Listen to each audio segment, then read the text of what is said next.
I bought the property for one reason only: peace. It was a quiet stretch of land just outside town, nothing fancy, but it was mine. During the inspection, I noticed tire marks cutting straight across the back of the lot. The seller brushed it off and said, "Oh, the neighbor sometimes drives through as a shortcut." That should have been my warning. Still, the deed was clear, the survey was clean, and legally, it was my land. A week after moving in, I installed a wooden fence along the boundary. It was well marked, properly permitted, and impossible to miss. 2 days later, I woke up to the sound of snapping wood. I stepped outside and saw a woman standing next to her SUV, staring at the broken fence panel like she'd just squashed a bug. She didn't look surprised, she looked annoyed. I asked her what she was doing on my property. She crossed her arms and said the words that always come before chaos: "I've been using this shortcut for years." I told her that didn't matter anymore. The land was private now. I pointed to the signs. She laughed and said, "You can't block access people have always used." Then, right in front of me, she drove forward and crushed another section of the fence on her way out. I called the police. They showed up, took notes, and told me it was a civil issue unless I had proof of repeated damage. That same afternoon, she drove through again. This time, she waved. For the next week, she treated my land like a driveway. Morning, afternoon, sometimes late at night. Each time, more damage. Fence posts loosened, boards snapped. She even had the nerve to yell one morning that I was illegally blocking a public path.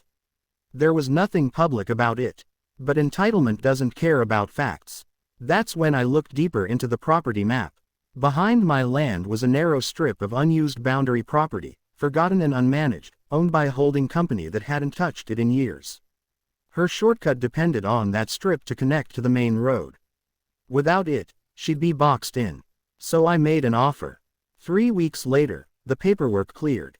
I now owned the fence line, and the only exit she relied on. Instead of fixing the broken fence immediately, I installed something better.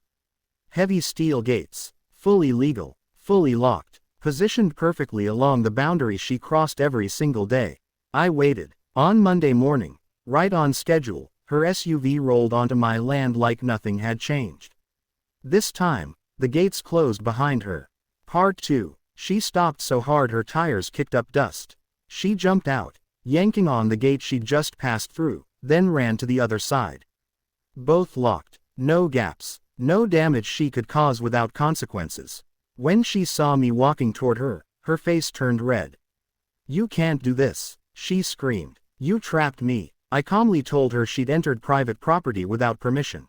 Again, she said she was calling the police. I encouraged it. When the officers arrived, she launched into her story, claiming I'd set a trap and blocked a public route. I handed over the surveys, purchase documents, permits, and weeks of video footage showing her destroying the fence. The officers didn't even need to discuss it long. One of them looked at her and asked, "Why are you driving on land you don't own?" She didn't have an answer. She was cited for trespassing and property damage. The officer asked me if I wanted to press charges. That's when her confidence disappeared. I said I wanted restitution in a formal agreement. She paid for the fence. Every panel, every post. She signed a document acknowledging the boundary and agreeing never to cross it again. Only then did I unlock the gate and let her leave. The fence was rebuilt the next day, stronger, taller, and reinforced. The gates stayed. Now, she drives the long way around. 7 extra minutes each morning. She avoids my street entirely. No waving. No laughing. And my property, quiet. Undisturbed. Exactly what I paid for.